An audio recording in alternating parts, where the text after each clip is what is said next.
Sarvadharma Swarupane Avatar Varistaya Rama Krishnaya Te Namaha.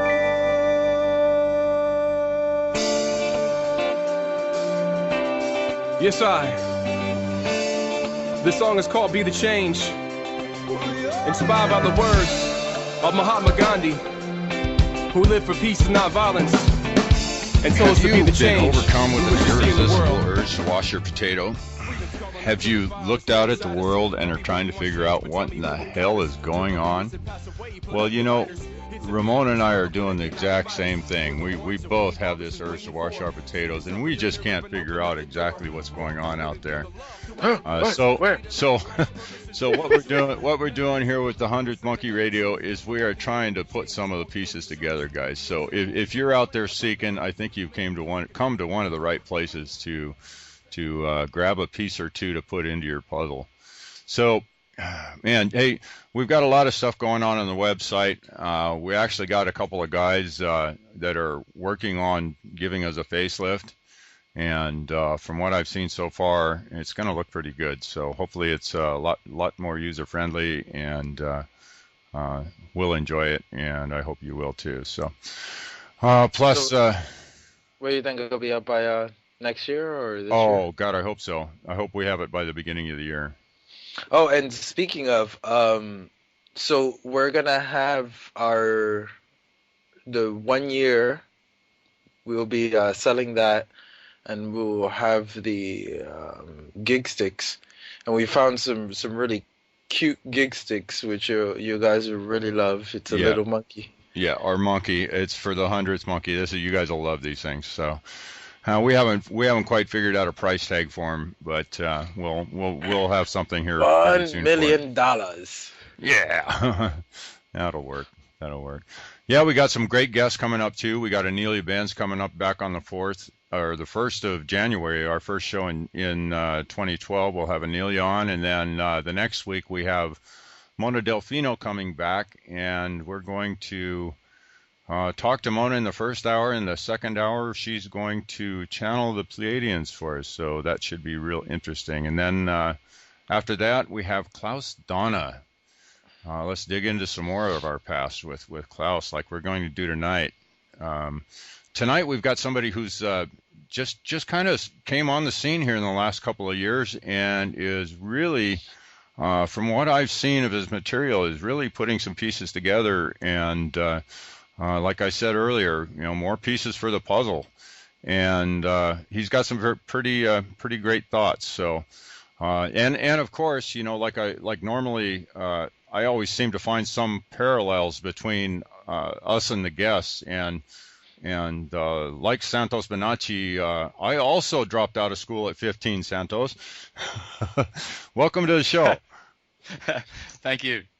Yeah, I was watching one of your YouTube presentations today, and you said that, and I was like, oh, okay, I understand that fully. I mean, when I was in school, it was got into the high school here, and I was just bored stiff. I wasn't learning anything, and I don't know. I almost felt insulted by what they were trying to make me regurgitate. It was read and write it down, read and write it down. There was absolutely no creative thought at all. So I just got bored with it. I told the counselors there at school, I said, we have two choices. You can either do whatever needs to be done to get me my GED over at the college, or I'm just going to flat out drop out. So I went and got my GED. Yeah. Well, I thought it was a bit like they were treating us like Pavlov's dogs. It was like a laboratory, an experiment in mind control. I despised every part of it, the regimentation, the whole lot of it. It certainly just destroys your sense of freedom. When I was going to school, there was a great album kicking around called "The Wall" by Pink Floyd. That's what they were my sentiments. Huh.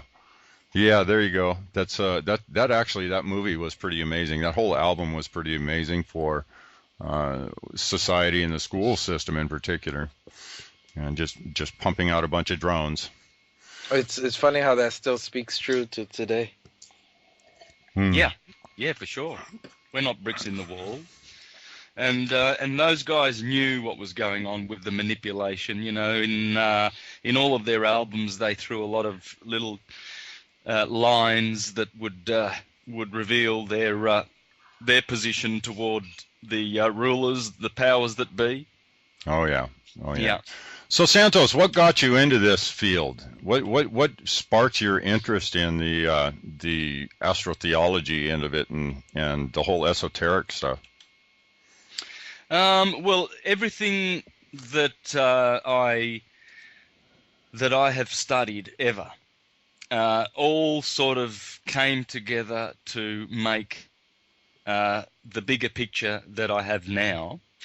And I would have to say that the things that I devoted myself to in the astronomy, music, which are two components of the quadrivium of the 7 liberal arts, of course. Bible studies, which I enjoyed as a Jehovah's Witness. History, I loved my history. I loved etymology. I learnt to speak 6 or 7 languages by myself. And all of these things, learning languages, studying etymology and how words are related, you know, I started to study deep things in the 80s, in the early 80s, I would say, when I became a Jehovah's Witness. And I would read Immanuel Velikovsky and stuff like that. But I was a really good student of the Bible, and I knew that mainstream religion was not teaching the true message of the Bible. I knew that. I knew it instinctively. I just knew it. Something was telling me that this book is misunderstood by all the buffoons getting around professing to have the correct interpretation. And I never did fully harmonize with the Jehovah's Witness interpretation, although I went preaching it as the truth for 22 years, knocking on people's doors. But I would read their books, their publications, like they have a book on explaining the book of Revelation. It's a red book. And to me, that book was so childish and stupid, and the conclusions that they came to about the Apocrypha, the Apocalypse and Revelation, were absolutely erroneous, and I knew that. So I had a lot of conflict. I had a lot of conflict, and the conflict has all been ironed out because I've done my studies, and I've proven beyond a doubt what the Bible is. Thousands who have gone before me have. And what is the Bible? It's the a obvious question here. Yeah, it's a registry of astronomical phenomena. Nothing more, nothing less. All about astronomy. In fact, the very word Bible tells you. Bible comes from Babel. And Babel is the gate to the gods, or the gate, or we could say the circle of the god El, Bab-El. You see, the Bible, El is the word for the sun. And the Greeks used to call the Bible Heliosgraphy, which means the writings about the sun. And that's what it is. In the Bible, you will find characters like Abraham, Jesus, Michael, Emmanuel, Jacob, Jesse, Joshua, Samson, all of them for the sun. So the sun is this hero, if you like, and he goes around the belt of the Zodiac, and he goes through the spring months of Aries, Gemini, and Taurus, and he brings us all that blossom and Sakura season. And then he ventures forward into the sign of Cancer, Leo, and Virgo, and ushers in the summer months. And as it goes around, he changes his nature 12 times. And he has 12 helpers, you see, 12 apostles. And as he does this, he teaches us the way that we should walk. We should follow the sun. And this is what it's called when he says, follow me, When Jesus says, I am the light of the world, no one goes to the Son, no one goes to the Father except through me. Well, what it's teaching is a beautiful alchemical lesson in transmutation. It's giving us the secrets of wisdom, the Egyptian wisdom that is pure Hermetic science. And it's the science of ascension. And churchgoers are missing the whole point. Where were you on my Sunday Bible school? Yeah. You know, I see a lot of different layers in that book. I've gone cover to cover on it several times myself, and you know, back in the same period, the early '80s, or actually no more closer. Actually, it was the late '80s. I kind of threw myself into that the Christianity thing, and had quite an experience with it myself. But I see a lot of different layers and a lot of different things that can come out of that book. It's and you know, I found that, I mean, almost any, you can grab damn near any book that I've found that you can open up, and you can divinate through almost any book that there is. But the different layers that are embedded in that in the book of the Bible, the compilation of 66 books.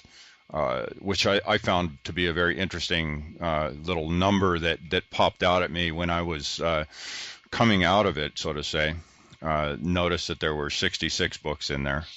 You know, I see a lot of different layers and a lot of different meanings that can be gleaned from it. Yeah, yeah.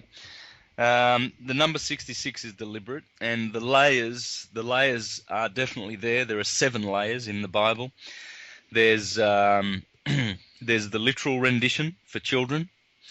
There's the allegory. There's the mystical. There's the parable. There's eschatology. There is physiology. You see, because the Holy Land, when it talks about the Holy Land in the body is a veritable holy land. You know, we are carrying in our bodies trillions of stars called atoms.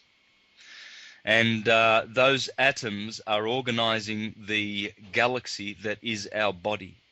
And as our body moves, and we direct our bodies through the spirit, because our source is from spirit. So our spirits are guiding these bodies, and as we walk around and we do things like, you know, we walk to the shops and buy some bread and etc., ride our push bikes, all of this we are doing with a galaxy of stars called atoms.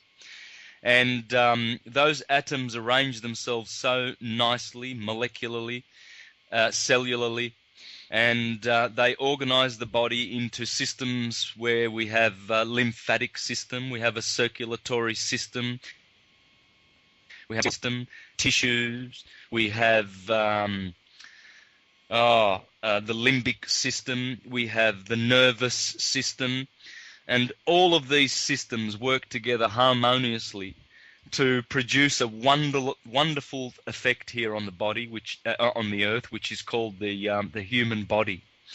And it's a great organism, it's a great creation, and it was created by the spiritual causes, which we call God, the Ein Sof, the prime creator. And the process of creation is quite simple. I'll go into that later, but physiology is in the Bible. For instance, the spinal cord is usually called the sacred river, like the Nile or the Ganges or the Jordan. The pineal gland is considered to be the rod of Jesse. The chakras are mentioned in the Bible. The bottom chakra, for instance, the bottom 2 chakras are called Sodom and Gomorrah. The River Jordan runs between the constellations of Aquarius and Orion, Orion is in the constellation of Taurus, which is in the head of the human being. So when you get baptized in the Jordan River, you're getting baptized in the Jordanus or the Eridanus, which is in the head. It runs through Aries and Taurus, which are both in the head. So that means you'd get a baptism of the pineal gland. You see, a baptism of fire. Because in the head are the important parts, the very, very important salvific components of the chakra system. And we have two precious chakras there. And, of course, the lower chakras are also very, very vital, and they are stable. But physiology is in there, and I used a word before which probably a lot of listeners aren't familiar with, eschatology. Eschatology is in the Bible, and eschatology has to do with end times. Or in other words, the science of predicting the ends of cycles. And there are many cycles, but the most prominent cycle in the Bible that it's dealing with would be the cycle of precession of the equinoxes.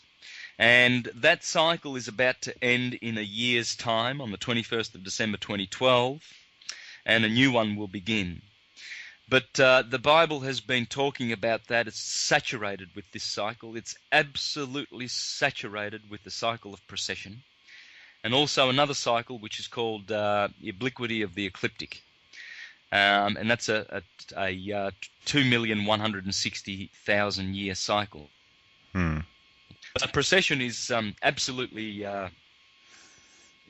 throughout the Bible. Wow, that's quite amazing.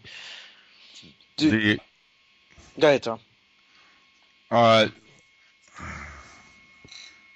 I'm not sure where to go with that. Now I saw you did a very amazing in one of your presentations with where you showed the parallels of the astrological signs to the constellations and overlaid on the human body. I saw that one picture that you had on your wall there. Could you run through that real quick? Because I think that is just fascinating. The way that you associated all the signs with the physiology and the constellations. Yeah, sure. See, years ago, they paid attention to these very, very important sciences, especially in Egypt. They knew that the science of ascension and the science of knowing who we are, what we are, where we come from, what are our causes, what's our destiny, where do we go. They understood these far better than we do today. In fact, when we want to study the deeper things of occult science, we always go back to Egypt. Egypt has all the answers. And this is what modern-day Christianity, which is corporate fictional religion, all of Christianity, all of Christendom is set up by Rome as a pure fiction, and its enemy is this science. The enemy of Christianity is to prevent mankind from knowing the true science of ascension, which is hermetic. Because when you do that, you're a sovereign. You're not going to be controlled by an empire. You know who you are. You know that you are divine, etc. So Rome came along, and their brainchild is Christianity. Excuse me for interrupting, but do you think there was malicious intent there, or did they have good intentions that just went wrong, went astray? Lack of foresight, or or fail-safes built into what they were building, or not thought through well enough to ensure that the purity or the intent for the future was retained? Good question. That's a very good question, Tom. I think that both of those things came together, really. But in Rome, the Julian and the Flavian were definitely in many ways mostly responsible for the lie of the historical Jesus as the savior of mankind. Yeah, they did this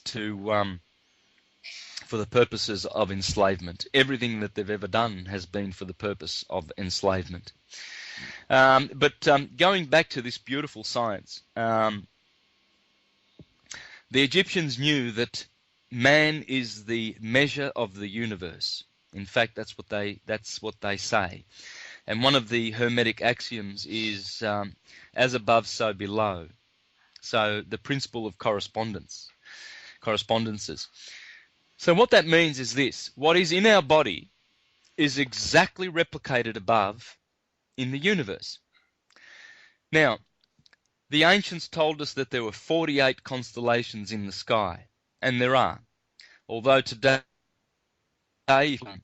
in modern astronomical books, they tell you that there are 88 constellations.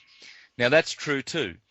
But for the purposes of the holy science, the science of as above, so below, 48 constellations suffice to enable one to understand this science of the principle of correspondence. You see, the scientists taught us that the year began on March the 21st, on the equinox, the day in which the sun was equal 12 hours of day, 12 hours of night. Perfect balance, perfect harmony, perfect equilibrium. And of course, this equinox, this day of equilibrium, only happens twice in the year, on March the 21st and on September the 20th. And the vernal equinox, the spring equinox, on March the 21st, that happens in the sign of Aries, the Lamb. And the autumnal equinox of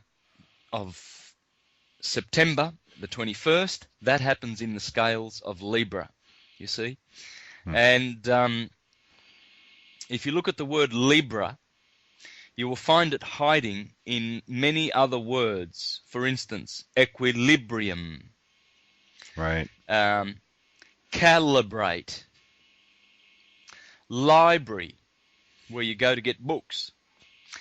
Now, all of those words contain the word Libra, scales, equilibrium in them, because that's what exactly happens. The sun is balanced.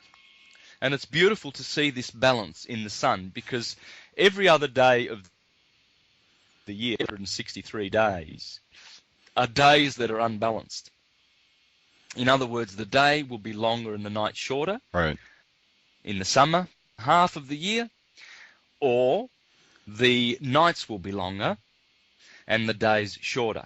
Now, you can ask a group of your friends and do a survey, and you'll find that probably 90% of humanity prefer the longer days and the shorter nights, wouldn't you say? Well, of course. Yeah. So everybody loves the spring and the summer, and we all look forward to that because that is the season in which we eat. So, but what happens is, Aries is the first sign, you see, and in fact the Romans called that month Primus. Primus means first. And of course, if you go from Primus to Secundus, Tertius, Quartus, Quintus, Sextus, which means sixth, the seventh month is Sept. You see, that's why September is the seventh month and not the ninth month, as we have in the Julio-Gregorian calendar, because it is, in fact, the seventh month. Now, they also understood that our body is exactly replicated. The zodiac signs are replicated in our body because our body is the measure of the universe. And they taught that Aries is the head. Aries is the top of the head. And the bottom of the head is occupied by the next sign, Taurus. And then the two arms belong to Gemini, the twins.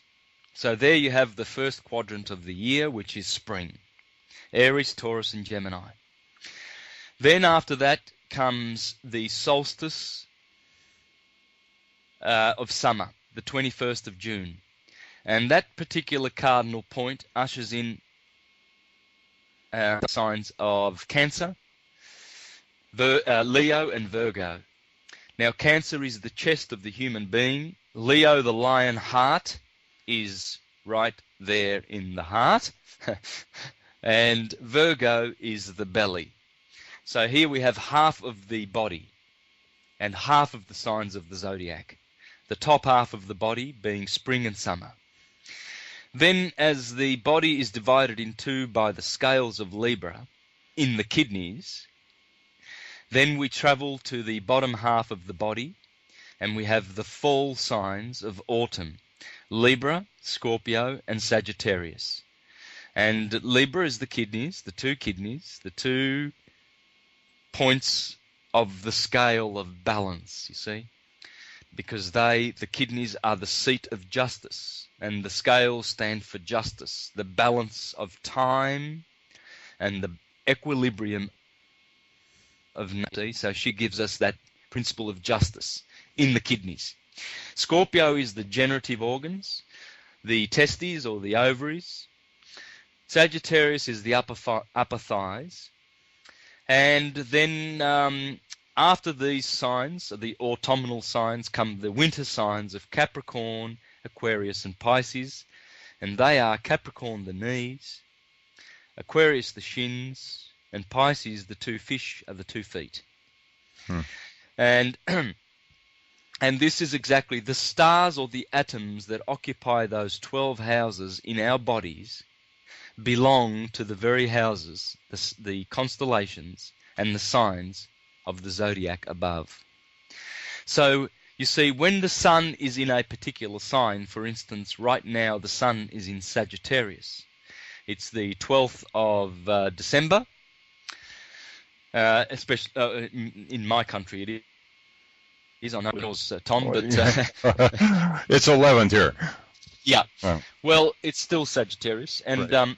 So Sagittarius, the sun is in Sagittarius. What does that mean? Well, in the human body, that rules the upper thighs and the liver. And it also rules other parts, which I'm not...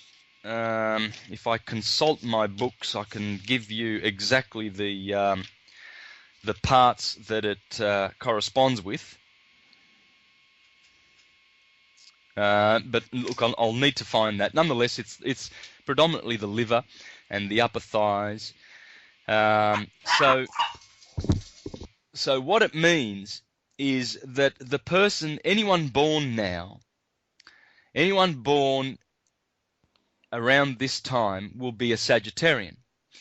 And they will have the qualities and characteristics and features of that particular sign, because the sun is a particular sign, and the rays of light which we receive from the angle of the sun at this particular time of the year is what defines the nature of that person being born at that particular time. Now, there's a lot to this science, but that's how astrology works.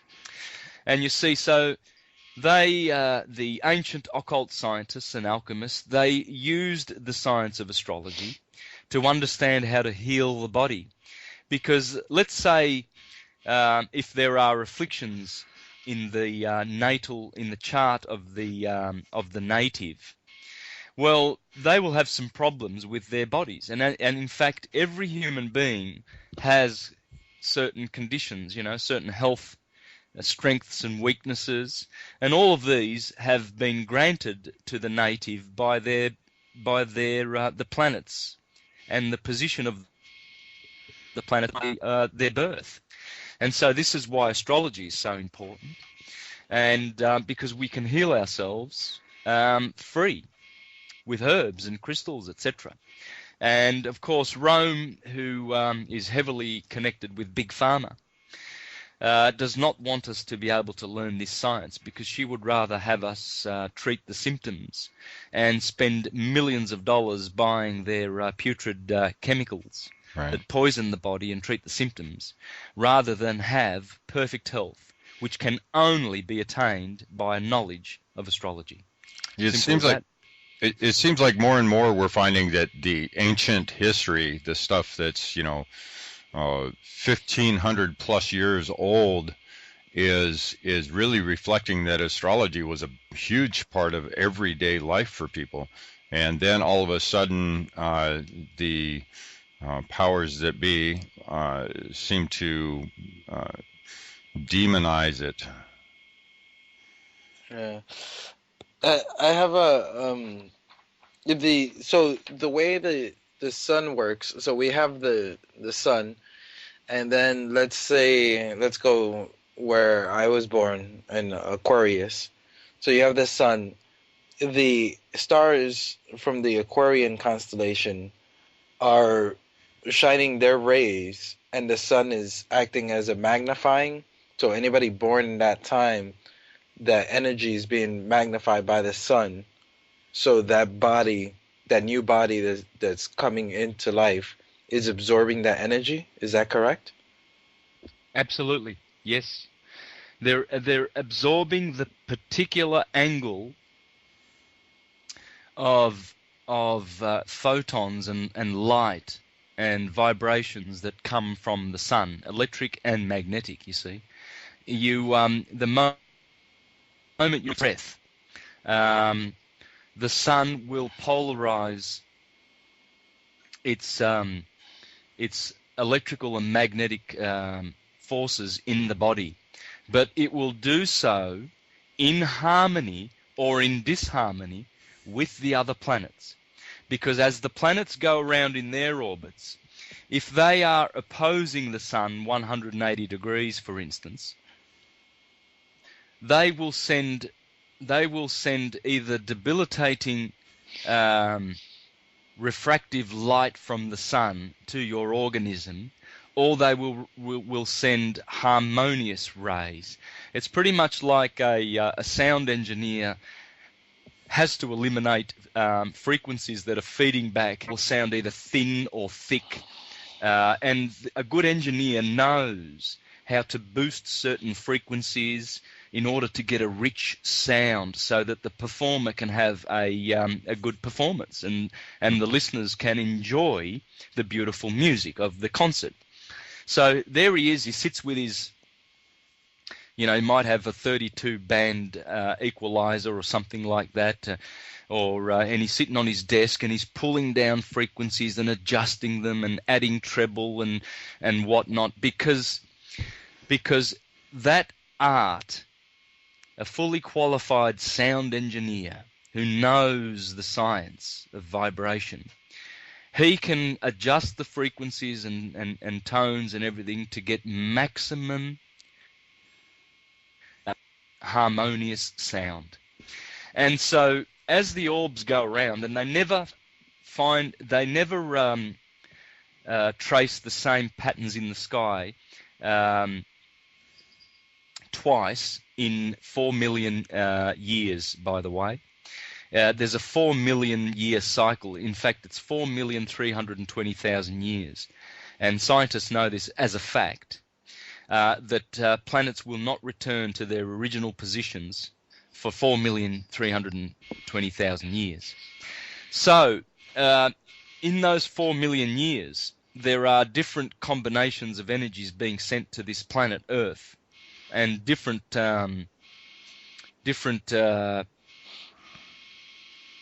creatures, say, or with different conditions.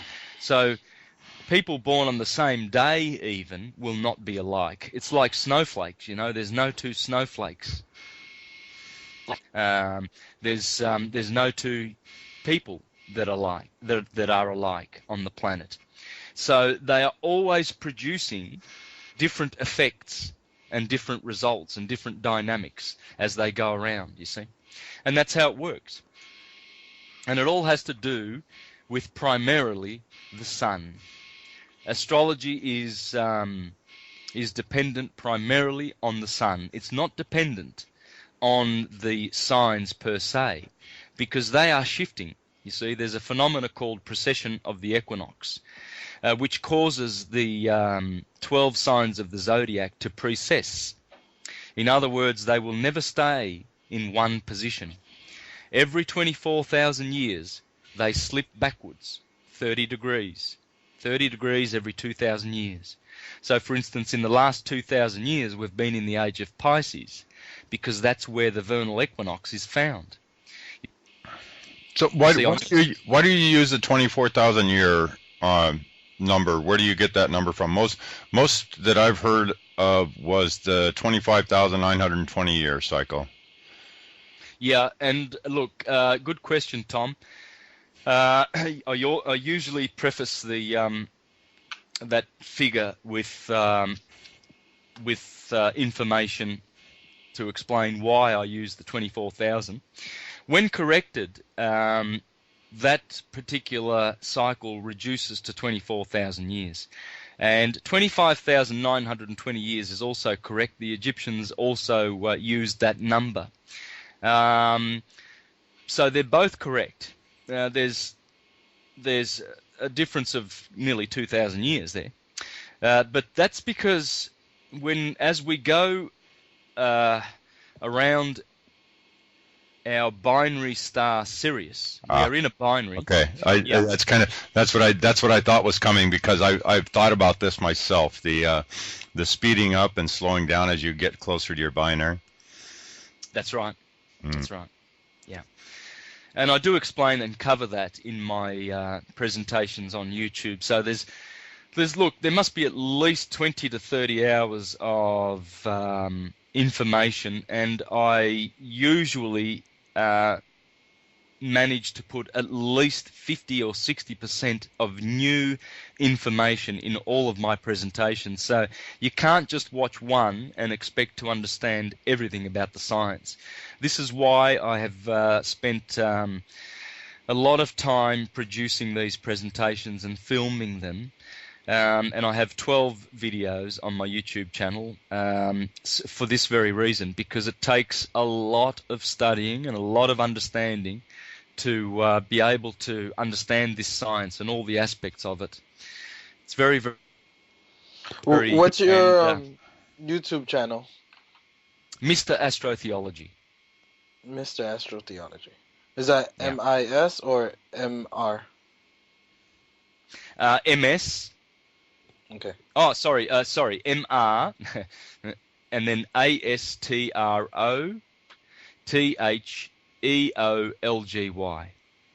Okay. But all one word, Mr. Astrotheology. And there are other videos there by other astrologers and astrotheologists, etc. There's Jordan Maxwell and Michael Cesarian and Suzar and Manly P. Hall, and there are lots of other videos, not just mine. I've put there's a lot of videos there on science, on plasma cosmology. There's videos there, are truth videos there about every subject, about etc. It's a real eclectic package, if you like. So I really like the analogy you made there a minute ago with the soundboard, a good sound technician I mean, relating this to the astrology thing. So that would be like an awesome commercial for some astrologer, that going about it that way. That's the whole astrology thing has absolutely always fascinated me, the way we are imprinted with tendencies and predispositions at birth through the magnetic or electromagnetic energies that are focusing on that place on the planet that you are born in. So do you actually follow? You obviously follow astrology. Are you an astrologer yourself? Yes, I am. In that I understand the science and know the science. To that extent, I am. I can do readings for people, and I can point out their physical weaknesses, and I've never been wrong, never, because the science it can't be wrong. It's like a snowflake, when you see a person's chart, you can point out to them, you can point out whether they're going to have circulatory problems or liver problems, kidney problems, skeletal problems, spinal problems, headaches, anything. It's all there. And I've done thousands of these charts, and I primarily focus on those aspects first when I do someone's readings, you know. First thing I notice is the oppositions. There are certain lines in the chart, for instance, 180 degrees if the position, and then there's another planet exactly 180 degrees opposed to it. That will be an opposition, you see. And so when you understand what degree of the sign that the planet is in, then you're able to consult your charts and work out what weakness the native will have. For instance, here's just a small example. In the sign of Aries, there are 3 decans. You know, it's 30 degrees. A decan is 10 degrees. So the first and the second and the third decan. The first decan of Aries is the skull. The second is migraines, and the third one will be concentration. So if a person has an affliction in the third decan of Aries, they will have problems with concentration because Aries rules the head. But if they have, if their sun is afflicted in the 15th degree of Aries, for instance, so they would have to be born. They'd have to be born on the 6th of April for that to happen, or the 7th of April. That would be 15 degrees Aries. Well, if they have an affliction there, they'll be getting migraines. And I've picked hundreds of these, literally hundreds of them. And every sign has their decans, and every sign has their respective organ or feature that will be either afflicted or boosted by the positions in the native's birth chart. I have a 2-part question. The going back a little bit, back to the baptism. With the baptism, is that more of a Kundalini awakening? Kundalini awakening? From your explanation? Okay. And the second part to that is, as a human species, where we're at now, is there something in the stars that's what's happening with people more and more people waking up? What is it in the stars itself that's pushing this awakening? Oh, look, Ramon, these are 2 superb questions. These are absolutely fantastic questions, and it's my pleasure to answer them because they need to be answered correctly. You will not get an answer to these in the churches. And the churches will not be able to answer these at all. Now, the Bible talks about right? This is what people aren't aware of, usually. And the baptisms are these: the baptism of death, the baptism of water, the baptism of spirit, and the baptism of fire. Right? Now, so when we are born with bodies. And that is the baptism of death, because the moment you have a physical body is the moment you begin to die. Because what is born in time must be destroyed in time. Time is a killer. And Saturn, the grim reaper, the planet which is called Chronos, chronology, the timekeeper, it is through the rings of Saturn that souls descend to come to this earth. And so he is the timekeeper, this experience in time, and that takes it away from us. That is the baptism of death that the Bible talks about. Then there is a baptism of water, right? So the body is earth. You see, there are 4 platonic elements: earth, water, spirit, and fire.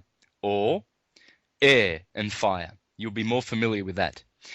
So let's do that again. The four elements. Everything in the universe is made of earth, water, air, and fire. And these are the four baptisms, okay? These are the four baptisms by which we must be baptized in order to transmute and to experience metamorphosis and apotheosis, which means becoming gods and returning. We must have these baptisms, and they all take place along the spine, along the chakra system, which is the Kundalini. Just as you asked in your question there, Ramon, does it have to do with the Kundalini? Well, it does. So the bottom baptism, what that is the baptism of water that Christians have. That's the second baptism, because they already have bodies, and those bodies need to be purified. And the symbol, the perfect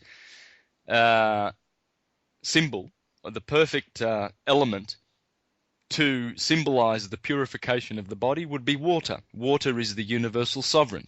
You can clean anything with water, almost anything. So this is why Christians symbolize their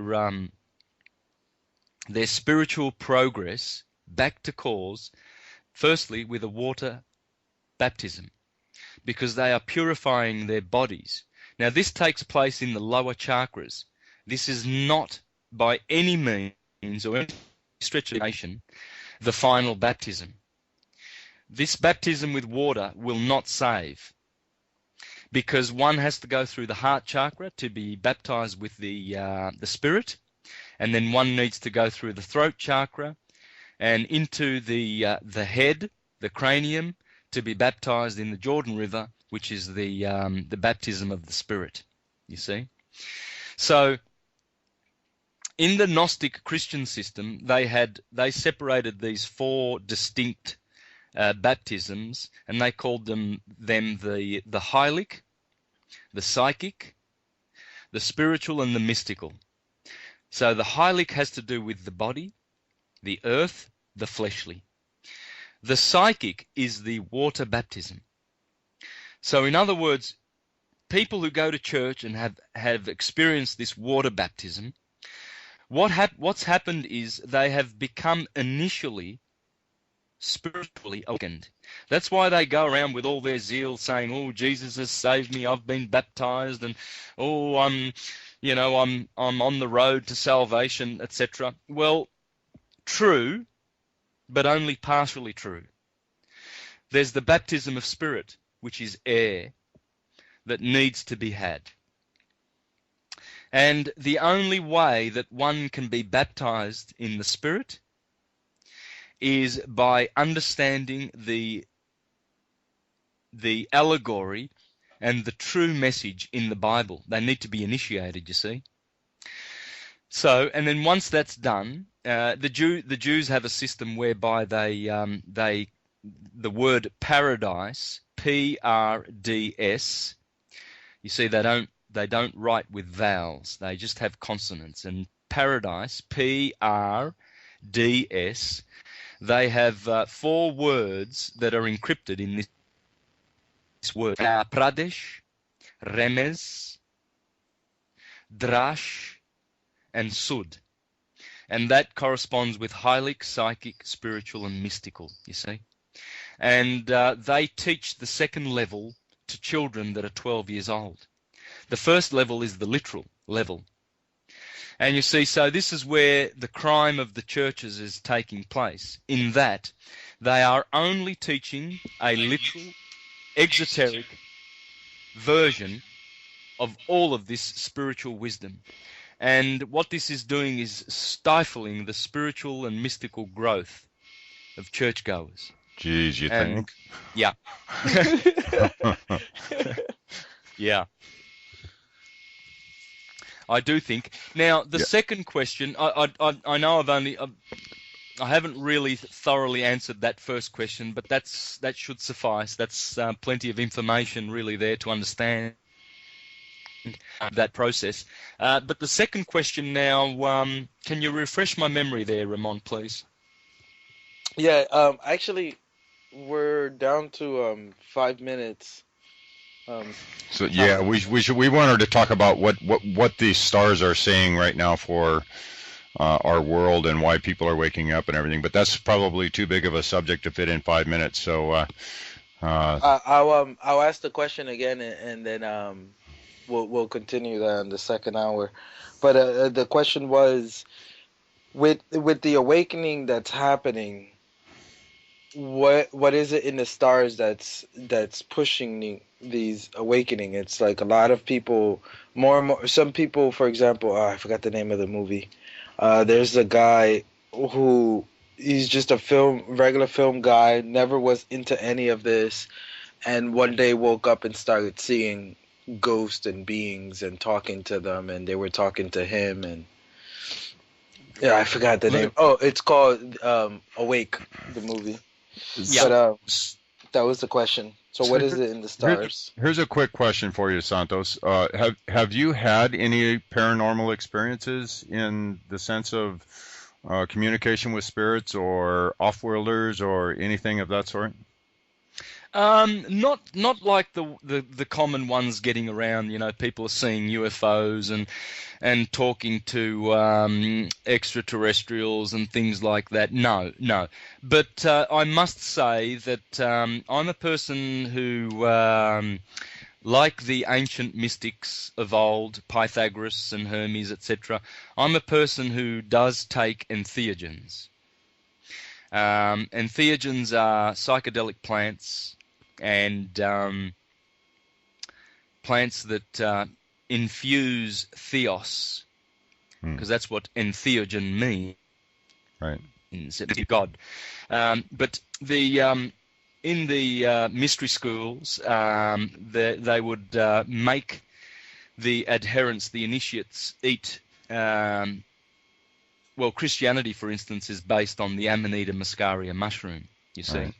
They would dry the flesh of this beautiful mushroom and they would give it to the initiates, and the initiates would have out-of-body experiences, you see. These days they give you a dry bit of bread called the Eucharist and nothing happens. No communion with the gods, nothing. And they do that deliberately. But Christianity is based on psychedelics. That's what it's all about. Oh, can you imagine if communion nowadays was was a mushroom? Oh my word! Talk about revitalizing spirituality in the church. Yeah, well, these buffoons. I remember when I was a Jehovah's Witness, the buffoons that are there, the elders, etc., would remind the brothers, we don't take drugs because mind-altering drugs, and they put everything under a dirty sounding, severely stigmatized label like drugs. You know, they throw narcotics, barbiturates, and amphetamines and all of these nasties that are, devised by absolute evil little scientists working for the elite to poison people, like crack and cocaine and all of these crappy substances that actually do a lot of damage. And they put hallucinogens and psychedelics, natural plants, in there with that, and they lump them all together, you see, deliberately to confuse people. I like the word cocaine. You're in league with Cain. You know, that seems to me like that. The word for that was it comes straight out of the Bible. I mean, it's like, okay, are you going to go slay Abel if you're going to do this drug? You know. Yeah, good one. I've never thought of it like that, but there you go, Cain, of course. So, once again, for our BBS listeners, let us know where they can find you. I have a website, universaltruthschool.com. I have a YouTube site, Mr. Astrotheology. And I'm doing. I also have my music site, of course. That's music at. That's santos.net.au, because that's my profession. I'm a musician. But I'm also contactable at contact@universaltruthschool.com. And look, I encourage people to hop on YouTube mostly because that's where all the information is and it's free and well-researched information. Yeah. So are you working on a book? No. Hmm. No. I I started to write a book, but I decided that the video format would be more beneficial prior to the 21st of December 2012. After that, I will write a book. There you go. There you go. Can people find you on Facebook or? Yes. Santos Okay. Bonacci on Facebook. Great. Well, I want to thank you for joining us for this first hour on BBS with the 100th Monkey and Santos Bonacci, and we shall see you guys over in the members section on the 100thmonkeyradio.com. And let's see, condemnation without investigation is the height of ignorance. And the love you deny is the pain you carry. All right, we love you guys, and we will see you. Oh, we have Brooks. Oh, yeah, Brooks is coming up next, so check out Brooks, and then pop on over to listen to the second hour of this.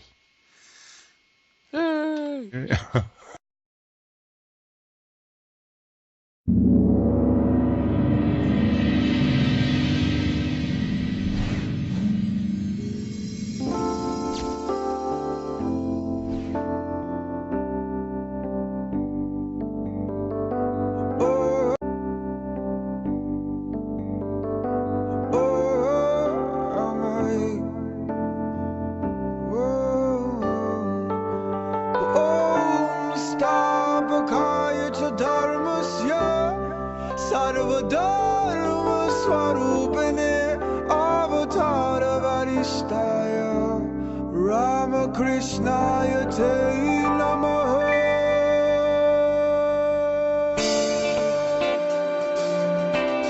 Yes, This song is called Be the Change, inspired by the words of Mahatma Gandhi, who lived for peace and not violence, and told us to be the change we wish to see in the world. Freedom's calling, I feel the fire that's deep inside us. Everybody wants change, but tell me who will guide us. To the leaders that pass away, put up your lighters. It's a beautiful struggle, but it cannot divide us. We're the ones that we've always been waiting for. See yourself in the mirror and open up the door. Walk through it and feel the love throughout your pores. Be the light, life's purpose is to feel joy. Metaphysical, lyrical, standing up for truth. The only one to make change is walking in your shoes. Be the example, don't complain about the news. Making music and serving the world with the loo.